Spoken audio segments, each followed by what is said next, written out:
Hey everyone, it's Michael Eilbrock with Diesel Laptops, and today I thought I'd do another video explaining how to look at an injector waveform on a Paccar MX-13 engine. Okay, so it's a solenoid style injector, okay, 2 wires. So you're going to hook up to the injector positive and negative, okay, and then you're going to take a current clamp and put a current clamp around the injector as well, and then you're going to start the vehicle, take the capture, and then we'll go over it and I'll explain it a little bit more to you. Okay, here's my channel setup. Channel 1 and channel 2 are plus or minus 500 volts. Make sure your scope ground is connected to negative battery terminal when you're using the scope this way, because the attenuation in your scope won't work properly unless you're hooked up to battery negative. Okay, so with that being said, we're going to go into measure deep record now, and I'm going to hit fast capture, and then I'm going to start the engine and excuse me, and we're going to collect the data.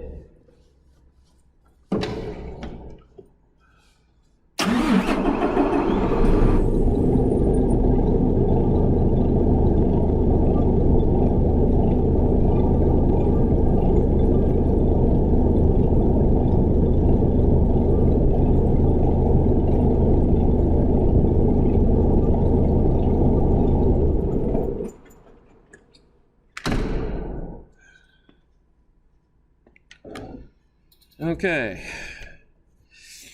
so now what I want to show here first is with these injectors, they have two capacitor banks inside the ECU, okay? And each capacitor bank controls 3 injectors on the high side. So you have 2 high side drivers, all right? Then on the ground, you have individual ground drivers for each injector, okay? So if we turn off the voltage and ground, you'll notice I've got my current trace here in green for my injector, but then when we turn on the voltage, it fills in the gap between those, okay? All right, so if I do my cursors here,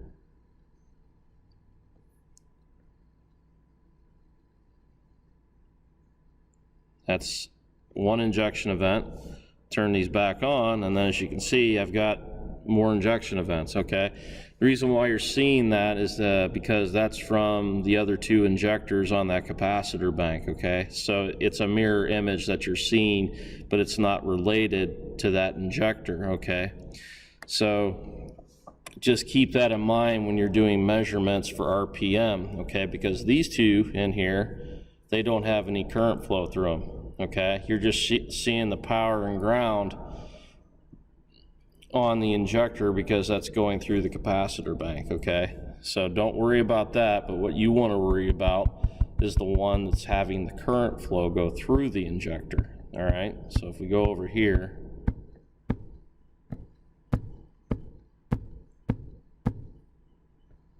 all right, on this one, we have current flow, all right? So I'm going to zoom in on this.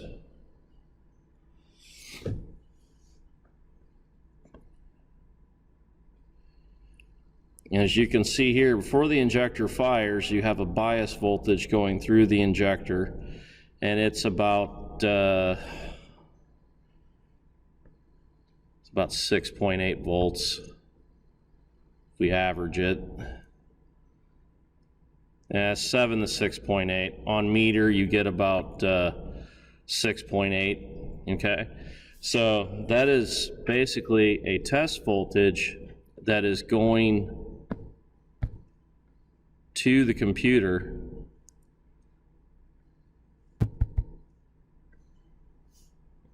to let the computer know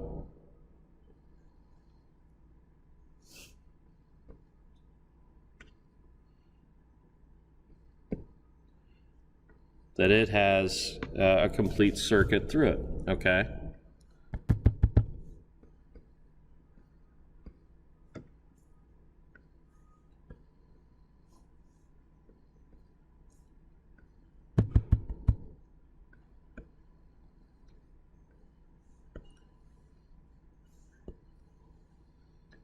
So now how it works is,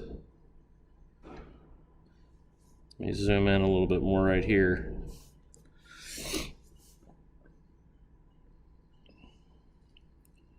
Once the computer senses that there's a complete path through it, okay, the ground side driver is going to switch to ground, okay? It's then going to sync that voltage pretty much close to zero, okay? But then once it senses that it's zero, the capacitance inside that capacitor bank with that charge is then going to fire, okay? So you lose the charge, it dumps, and then the capacitor releases, and then it fires the injector, okay? So if you go up here to the red trace, which is the injector voltage, it's firing the injector initially at 52 volts, okay? And then the peak current that's going to it, initially when it first turns on, it's about 14 amps on this one, okay? So if I zoom out some more here,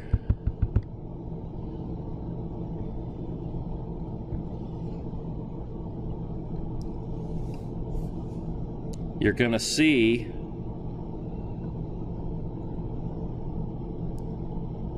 the injector is now pulsing rapidly, okay?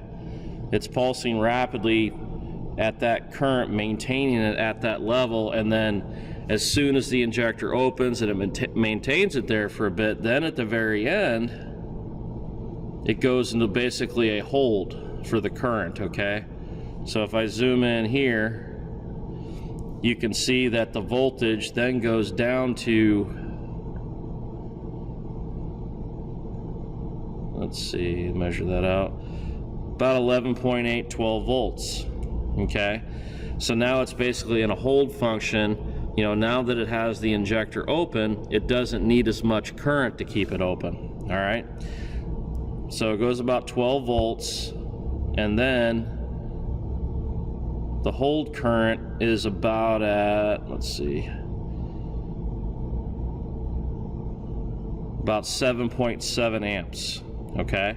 So then finally, once it turns off the injector, okay, it takes away the ground, because you can see here by the cursors, it's releasing the ground first, all right, lets it off, and then if I zoom out here,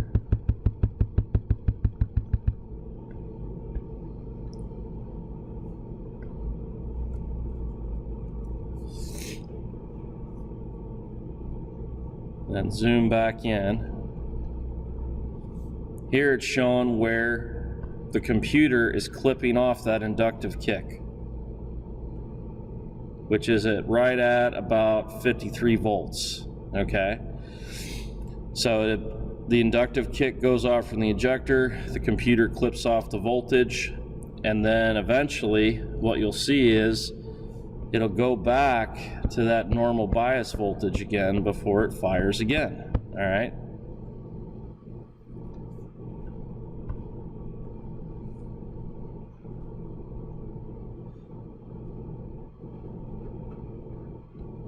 Which is about 6.5, 6.8, about 6.8 volts.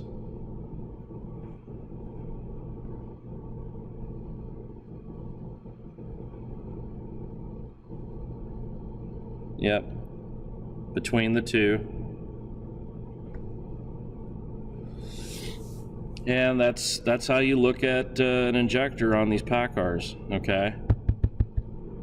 Just keep in mind, you know, when you initially start looking at it, you got to find the current trace of the injector first, okay? Then once you do, then you can fill in the power and ground and then look at that as well.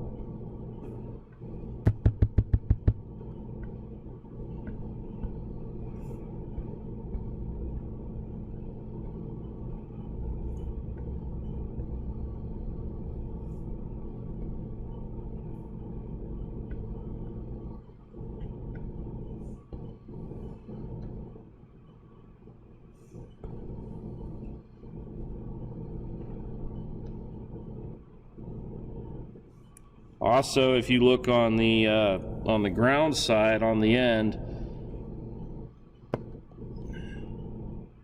normally, you know, on like gasoline fuel injectors, you're going to see a little bit, you know, of a bump, you know, here on the end.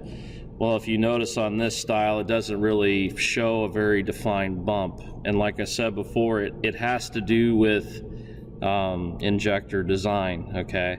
So if you really want to see if the injector can open and if it's closing properly, like I've said before, you need to go off of that rail pressure sensor signal wire and then have your scope ground hooked up to sensor ground, and then you'll be able to determine if it's opening and closing properly, okay? So it just has to do with injector design, and like I said before, I've even looked at this trace on a picoscope, okay, and it gives me the same result, you know, for the opening and the closing events, okay? So just keep that in mind, you know, when you're looking at these. But no, this is how you look at a Paccar MX-13 injector, and for that matter, any style of like a solenoid style injector.